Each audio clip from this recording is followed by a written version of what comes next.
Welcome to Unit 13 on digital writing and interaction. Our essential question guiding today's lecture is going to be how might digital apps and technologies change language arts as we know it today, and how should we prepare students to be successful in effectively communicating in this new era? And part of this has to do with the fact that mobile devices and related apps, coupled with connectivity, have great potential to help us realize education for all. And it's not about paper or pixels, it's about reading, as we know. And technology is not a silver bullet, but if you don't have access to printed books, at least this way, you do have access to reading. I mean, think about the impacts of digital reading opportunities in countries where print books are scarce.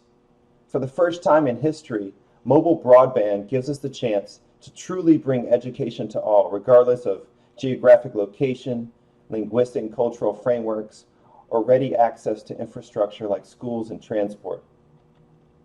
So what is digital literacy? Digital literacy is one of those technologies in the classroom, those buzzwords that are floated around by experts as being granular to the 21st century. It's everywhere on everyone's tongues, but figuring out what it means can be daunting. We know that traditional literacy is really recognized typically as the ability to read and write. So digital literacy should be achieving several more goals than that and using technology in the classroom. And one easy way to understand it is the ability to locate, organize, understand, evaluate, and create information using digital technology. Digitally literate people can communicate and work efficiently in these environments. And digital literacy is the ability to understand and use these technologies for everyday tasks, such as it extends into citizenship, pastoral care, and even e-safety. The key to success in these environments is not only having a skill set, but being efficient in terms of typing, finding information, evaluating whether something is legitimate or not, and being able to create other things, such as letters, being able to face-to-face interact with people in digital modalities, and even today getting ready for business transactions without face-to-face in asynchronous environments is critical to success. We know there are many types and uses of digital technologies and digital literacy. We know from a creative standpoint that many people are using Photoshop and Adobe video suites to sort of be able to create content that's readily accessible and appealing to the audience.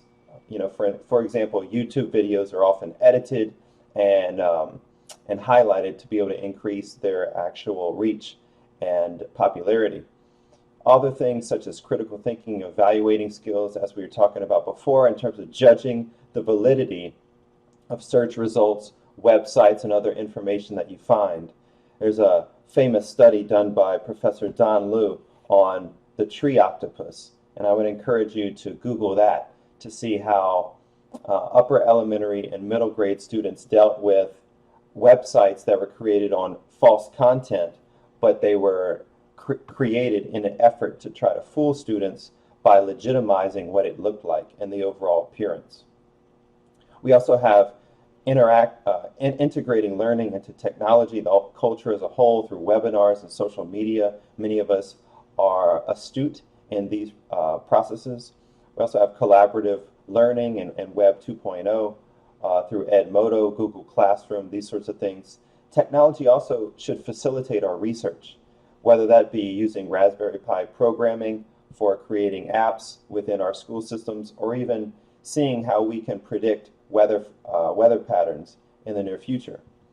Further, we know about communicating effectively, whether it be word processing, PowerPoint, or other types of presentations through digital audio video use, as well as e-safety and functional skills.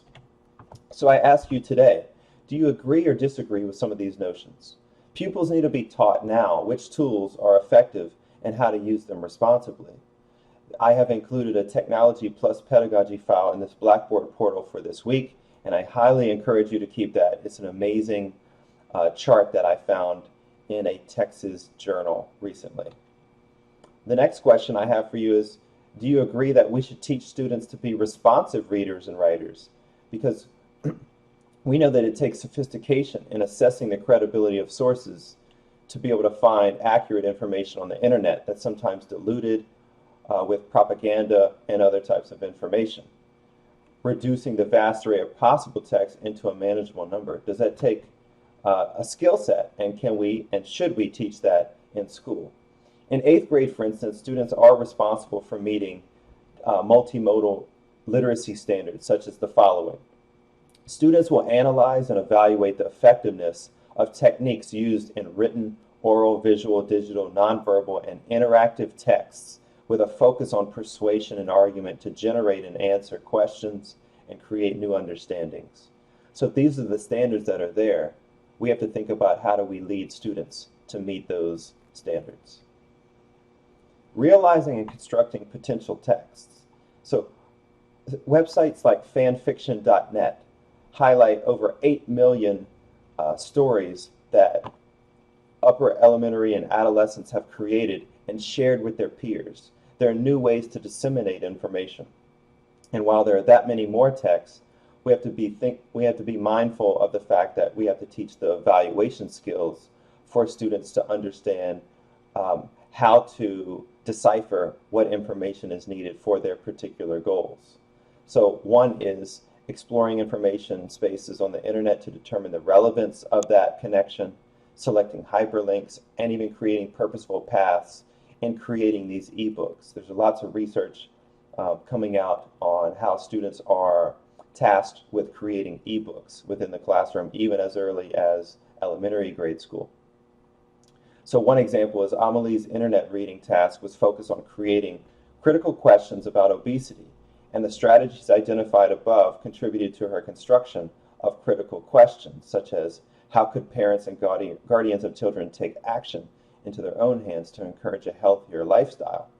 Amelie's questions reflected what she learned from multiple web sources, and they're the outcome of how she read on the internet. So for example, this was her search here. On Google, she searched for obesity, overweight. So how do youth navigate their online searches?